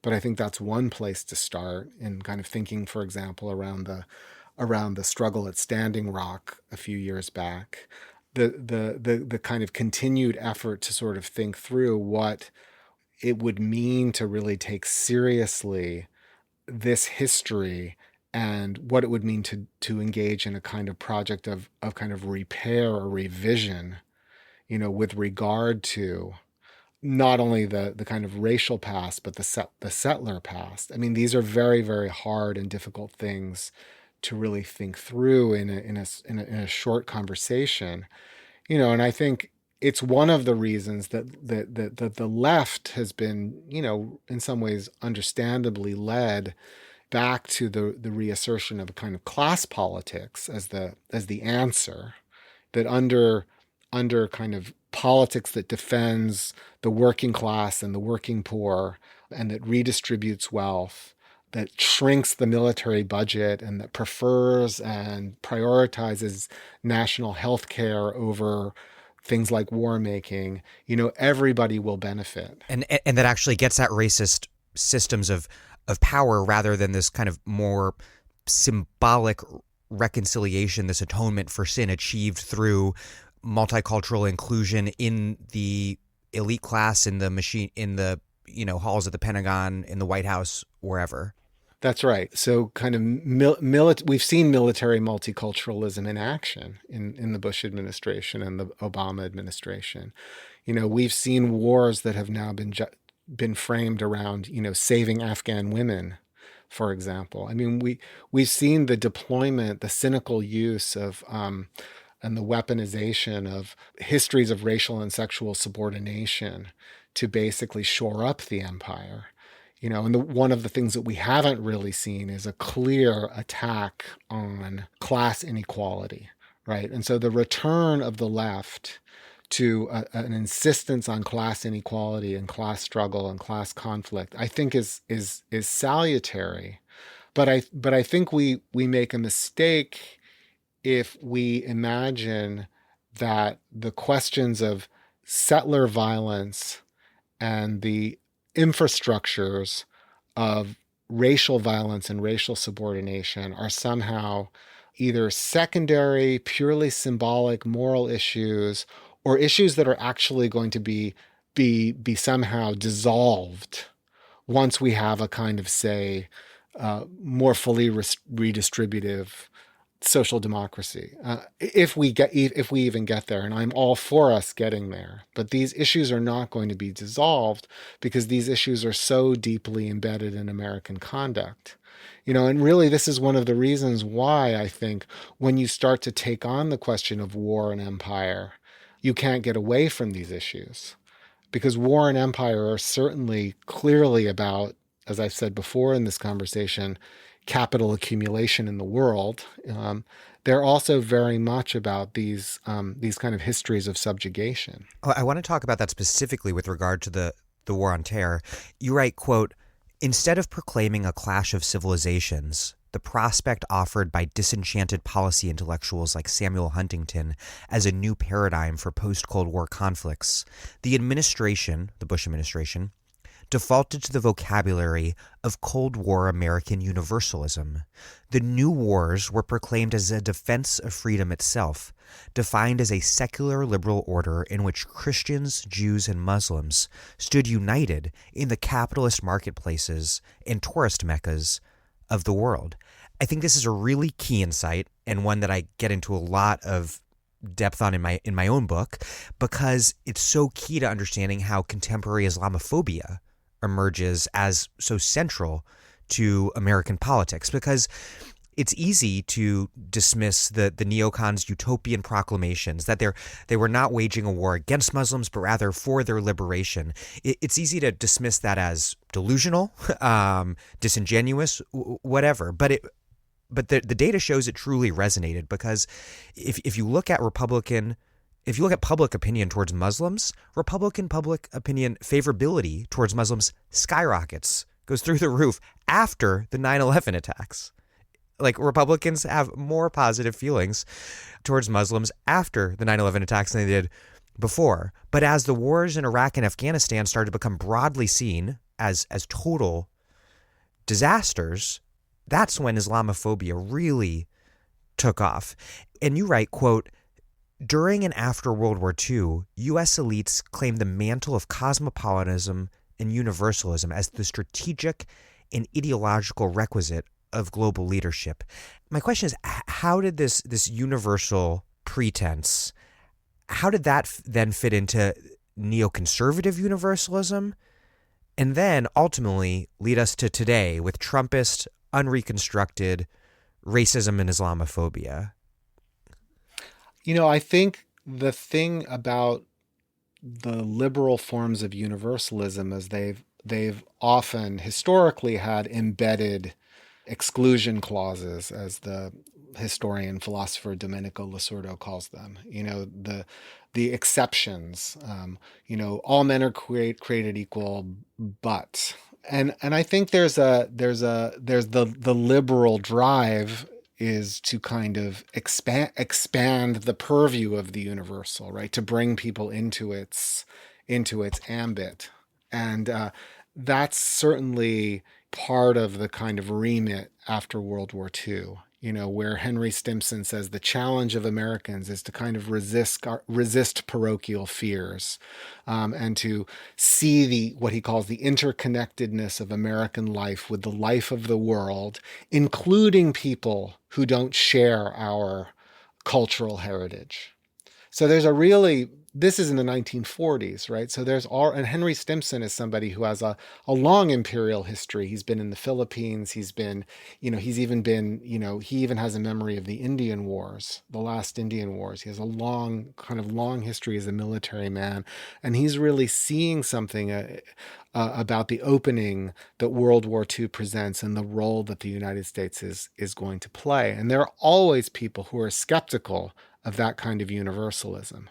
There are always people who are basically going to say, no matter what you liberals think, we're never going to be able to reform the savages. We're never going to be able to make them like us. And eventually you'll realize that, and then you'll come to us to do the dirty work for you.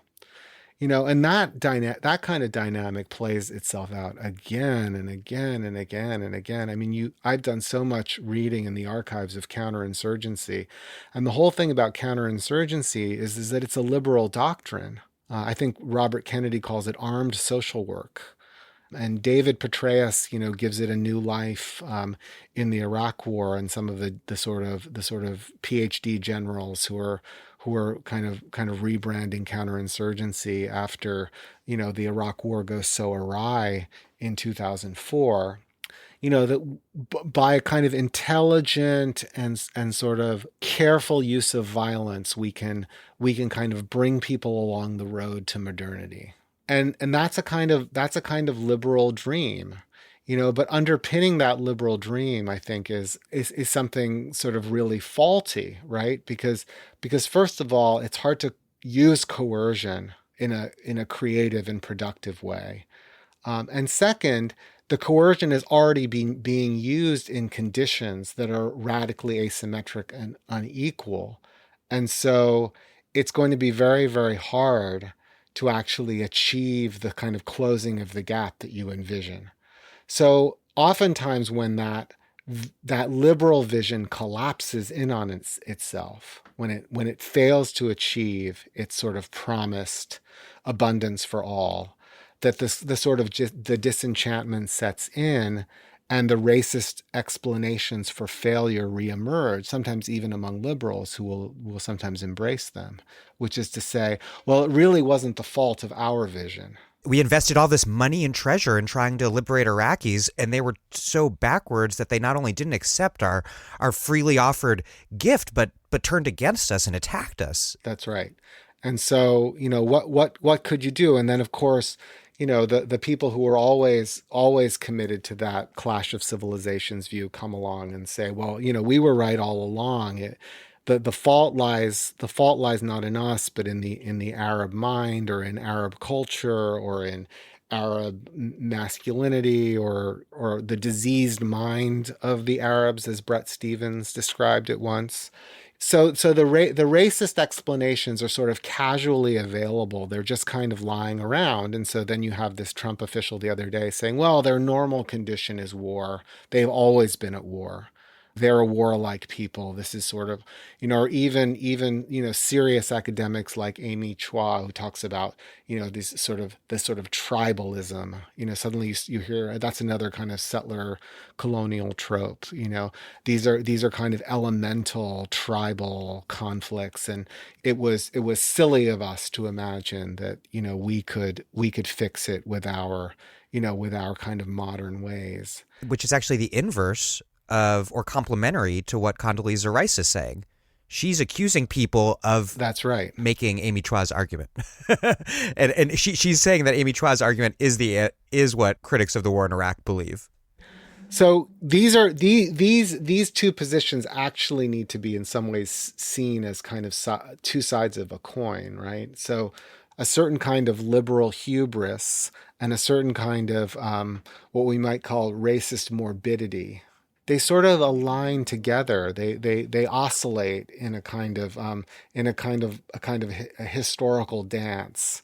Just as freedom and slavery are twinned, a certain kind of American universalism and kind of the promise that comes through expansion, right, is perpetually yoked to the idea that one of the things that expansion can bring is too much proximity to people who are, not like us, and that we then have to retreat from. And that's what gets called isolationist.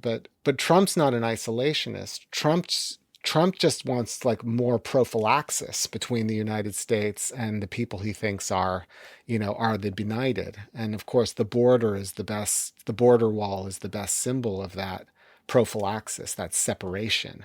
The idea that we could be contaminated or undermined sort of by being too close to people who are unworthy in some ways. It's a reaction formation, right?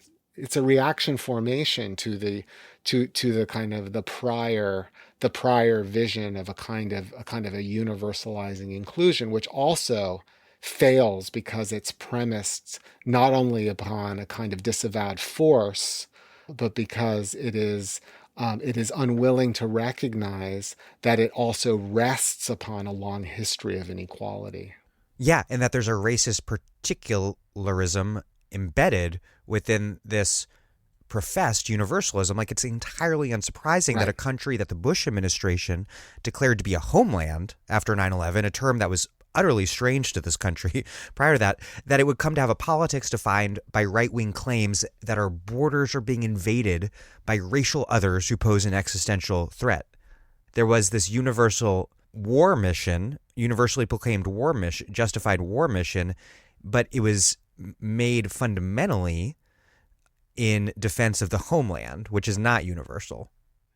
Yeah, no, that's exactly right. The sort of this gets back to kind of what we were talking about, a kind of empire state that sort of embedded its kind of expansionist settler colonial firmament, expansionist settler colonial kind of history within a nationalist firmament. So the Bush administration is kind of schizophrenic. In some ways, it's all about the homeland, but then they're like all over the world, right? And then the Obama administration is sort of like trying to restore some kind of more balanced version of globalism in which the United States is a kind of stabilizing presence. But then people sort of accuse him of kind of neglecting the homeland, making the homeland less safe. And then Trump comes along and basically it's all about homeland politics and fuck the world, right? Although he's finding himself now sort of the United States is enmeshed in the world. So what to do?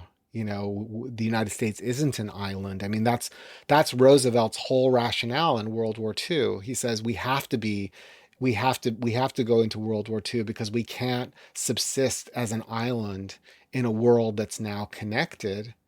And if that world is dominated by tyranny, the tyranny will eventually engulf us as well. So that's the original version of American globalism, which is, again, an imperial vision. It draws upon the past history. But it's not that Roosevelt wasn't wrong and Henry Stimson wasn't wrong that we actually live in a world in which we're interconnected with other people, and where we have to actually figure out how to engage with them productively and creatively in a way that allows all of us to flourish. I mean, that's never been clearer. But the liberal imperialists, want to have their cake and eat it too. They want to call their way universalism, despite the fact that it's built upon sort of long histories of inequity that they also want to preserve. And then the nationalists want to say, like, fuck the world, but then they still are going to need things from the world. So what happens then? Then I think what happens is you find yourself in a situation where people are fighting more.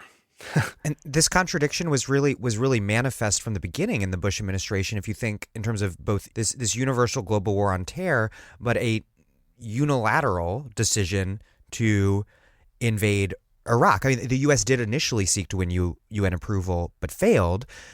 But do you think that this embrace of unilateral U.S. war that followed the so-called coalition of the willing, that the transgression became an end unto itself? Because it also seems like the same could be said about this push to defend torture more as a principle than any pragmatic effort to secure information. You write, quote, "The exemption of the U.S. president and his proxies from international and domestic laws governing war crimes, such as torture, was less an expression of a specifically functional or instrumental rationality than a symbolic act aiming to expand the zone where power operates without rights, the main corollary of which is the constitution of new subjects without rights." And so Trump did not invent norm violation. My question is, what purpose did this rule breaking serve, and what purpose does it serve today under Trump? I'm thinking of his pardoning of Navy SEAL Edward Gallagher, this absolutely twisted murderer who was reported by his own fellow soldiers, who are also professional killers, but do so within some kind of rule-regulated framework. This unabashed celebration of the most grotesque violence, something that in turn recalls Nixon's support for My Lai massacre participant Lieutenant William L. Calley. What is it with this demonstration of impunity? Again, I think in some ways it goes back to the sort of internal logic or the domestic logic of foreign policy. The way in which U.S. elites are in a kind of a low grade. They understand themselves to be in a kind of a low grade civil war. And I think it was Newt Gingrich who was the first one to really claim civil war as a framework for American politics in our time. That he said something to the effect of, we are really in a domestic civil war, but fortunately we can fight it through elections. But in other ways, we don't just fight it through elections, we fight it through kind of using foreign policy events as kind of proxy for domestic politics. Look what we could look what we can do. Look who's the toughest. Look who's the most willing and able to like keep Americans safe. Look who's not going to like kowtow to political correctness and the niceties of kind of human rights, which are all these sort of fancy things that, Europeans seem to like, or old Europe, as Donald Rumsfeld called it, seems to like. But we are sort of a tough, a kind of a tough frontier people. So a lot of it's kind of theater for domestic consumption, and I think it's an example of the way in which American foreign policy really is now a site of kind of decadence. In which the outer world matters less, and the consequences of our actions there aren't really subject to a strategic logic. It's kind of all force projection without strategy.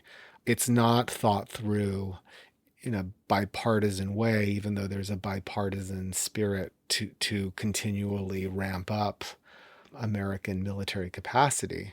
When that, and if that actually breaks, it'll be interesting to see. Bipartisanship was the sort of hallmark of the kind of Cold War, and like that's partly what it meant to have an enemy, that you could sort of all agree on.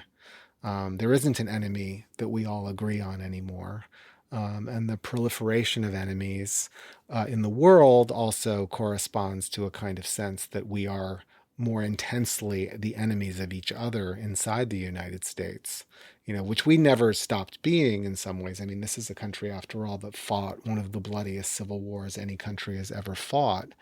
Never stopped being riven by racial and regional, as well as intense class animus. So there is a way in which that, I think, is the deeper truth to all of these questions that we're engaging with, which is that, as the famous dissident liberal Randolph Bourne wrote in the 1918, war is the health of the state. It's the way in which the power of a class is used to, kind of rule the herd. And I think that you could say that that's as true in the United States as it is in Saudi Arabia, as it is in Israel, as it is in Iran. These are all, in some ways, I think especially Saudi Arabia, Israel, and Iran more than the United States, that are countries that are trying to uphold deeply illegitimate regimes of rule. And those deeply illegitimate regimes of rule rely on the idea that they are necessary to maintain in the face of external threats. And that's what made what 9/11 did, was created this bipartisan unity behind the war on terror that was very real. Those of us who were anti-war at that point were in a terrifyingly small minority. That was That's right. worst moment in American political culture that I've ever experienced in my 37 years on this earth. And you cite Bush, just chilling quote, where he says that 9/11 made the U.S. nation, quote, as a single hand over a single heart. But that's gone now. The bipartisan basis is fracturing on the ground, as it is with the war on immigrants. Like, on the ground, there's sharp polarization and division, which is good. It's deeply fractured. And the thing is, you have to remember, too, really, that this era all begins with the election of 2000. An election that could not be fairly and properly adjudicated. What was it called? The Brooks Brothers Rebellion. Brooks Brothers Riot. Preventing the Brooks Brothers Riot, right? Preventing the vote recount in Florida, and then legally sanctified by a Supreme Court that at that very moment really lost its legitimacy as any kind of neutral arbiter and has continued to do so ever since. We've been on the slide in terms of our dysfunctional politics, and 9/11 and the wars of the last 20 years when they were launched provided a kind of ersatz unity that didn't really last that long, because the underlying fractures are too profound. I mean, this is a country that after Vietnam never really reckoned with the fact that it had engaged in a genocidal war in Southeast Asia at tremendous cost to the people there that they're still living out, a tremendous cost to its own soldiers, and a tremendous cost to its own society, that immediately embarked upon a war on drugs and a project of prison expansion, unprecedented in the history of the world, locking up millions of people, producing a society in which tens of millions of people now have criminal records. Yes, to some degree, during the Clinton years, maybe having a moment in which there was a sense of, well, maybe we can sort of use kind of neoliberal policy that favors corporations and the wealthy to do some progressive things, was really continuously engaged in policies that have distributed wealth upwards and have made ordinary people more and more precarious in their health, in their work, and in their neighborhoods, right? So a society that's increasingly becoming riven by its economic policy, by its security policy, by its inability to reckon with its own politics in a functional way. I mean, after all, Nixon himself was impeached, and now Trump's impeached, and Clinton was impeached in between. So 3 impeachments over 50 years, several wars, mass incarceration, a ramping up of panic around the border, which your book will detail very well, I'm sure, once I read it. And I mean, we can go on and on about what ails us and how we're not facing it and not addressing it. And all in this world that 9/11 has supposedly made, but 9/11 is now a simulacrum. There are people listening today who weren't even alive in 2001. And it's all perfectly exemplified by Trump tweeting this low-res American flag after assassinating Soleimani. Like, what does that even represent? Yeah, exactly. No, what does it represent? We're kind of still waiting for what's the next shoe that's going to drop here. You know, I think we're like a battle-weary public, deeply so. And I mean, we haven't obviously, for the most part, been having a direct experience of war, but it's like we've been living under a condition in which there has been war as the defining American experience of the last generation, and a war that has, I think, really decomposed our politics and our sense of civic trust and cohesion. And somebody needs to really change that. I mean, we need to be able to change that somehow collectively. And I think the only person who I see who really has the clarity about foreign policy and about domestic policy to do that is Bernie. Yeah, I mean, my last question is, a serious political priority for the left is to sort of desacralize 9/11. It was this thing that was implanted as this rupture, that was construed as this rupture in American history. And I think one way to start to do that is to acknowledge that the invasion of Afghanistan was wrong, which is still very, very rare, extremely rare. And I've been thinking about that for a long time. And I thought it was remarkable during the presidential debate when Bernie Sanders says that he was wrong to vote for the authorization of the use of military force. And he credited Barbara Lee for being the only right person, the only member of Congress to vote no. It was an awesome moment. Yeah, it was my biggest problem with him, frankly, that he'd voted for that. But though I could only hold it against him to such an extent, given that Barbara Lee was the only person to cast the right vote. And then the push for Iran seems like to me to be the opposite of this. This push for war with Iran seems to constitute a fundamental denial of the disaster that the Iraq war and the larger war on terror has become. My last question is just how do we make anti-war politics central to this left politics that we're trying to do right now? It's a tough one. It's a tough one because I think people are really concerned about what is immediately in front of them. And it is hard to always connect the dots between this very sort of reckless and indulgent foreign policy that we have and indulgent spending on military that is justified as securing us when in fact we have only become more insecure over the last several decades as our military budgets have ramped up. I think all we can do is make the arguments in public. And as I said before, I think we went to some risky places in this conversation where we have to be actually willing to say, my country is wrong, and in these ways, and has been for a long time. The United States is still a very rich country, a very capable country with amazing talent and with people of goodwill. And I think with people who actually don't want to wreak destruction and havoc upon the world, as we have been doing. And so I think the moment is propitious for anti-war politics to reemerge again. There was strong anti-war politics before the Iraq War, even though the Afghanistan War was much more difficult to oppose, as you note.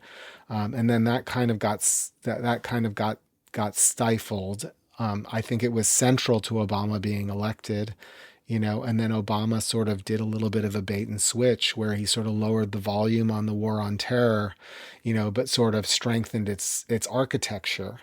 And then we have Trump, who in many ways was also, I think, elected as somebody who was seen as less bellicose. I remember the Maureen Dowd's ridiculous Donald the Dove column, and Hillary Clinton clearly did herself no favors, since she was really was one of the more bellicose figures in the Obama administration, and really in many ways responsible for the Libya debacle.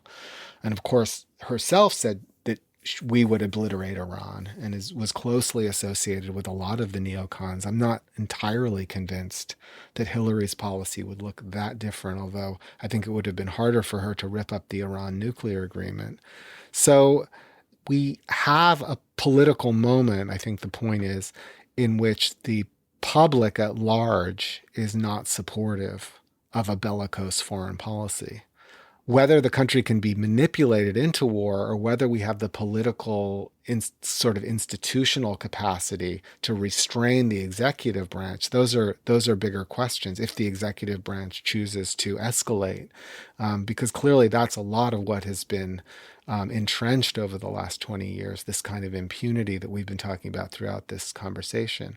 So I don't know. Another line of thinking that I have, though, is to go back to a thread in this conversation, is that we need to kind of connect up the inner and the outer wars. We need to sort of see how the American use of force and violence in the world reverberates internally. It reverberates in the easy availability of weapons of mass destruction inside our own country. It reverberates in the ways in which crime and policing have been reimagined along the lines of war, with police armed to the teeth with military equipment.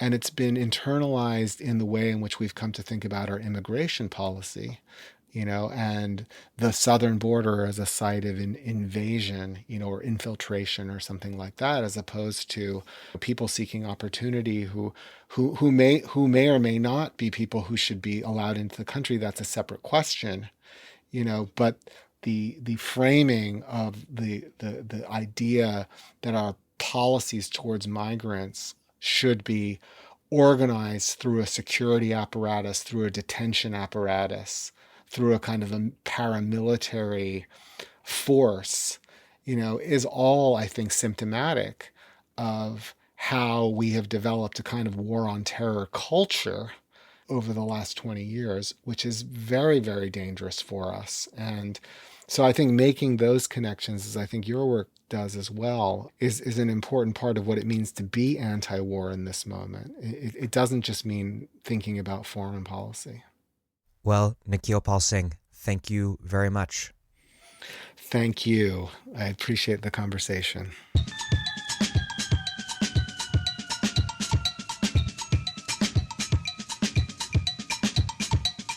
Nikhil Pal Singh is a professor of social and cultural analysis and history at New York University, and the author of Race and America's Long War. Thank you for listening to The Dig from Jacobin Magazine. As Marx once said, after noting the inherent barbarism of bourgeois civilization, while other podcasts have only interpreted the world in various ways, our point is to change it. We are posting new episodes every week. The Dig was produced by Alex Lewis, music by Jeffrey Brodsky. Our communications coordinators are Julia Rock and Zachary Nin. Our senior advisor is Thea Riofrancos. Check out our vast archives at thedigradio.com. Follow us on Twitter at thedigradio, and please do find us wherever you get podcasts, and subscribe. If it's on iTunes, you can also leave us a nice review. Those reviews help introduce us to new listeners. So does spreading the word to your friends. Please make propaganda for us, and do find us at patreon.com/thedig and make a monthly contribution to keep this operation up and running strong. Even a few bucks is a big help.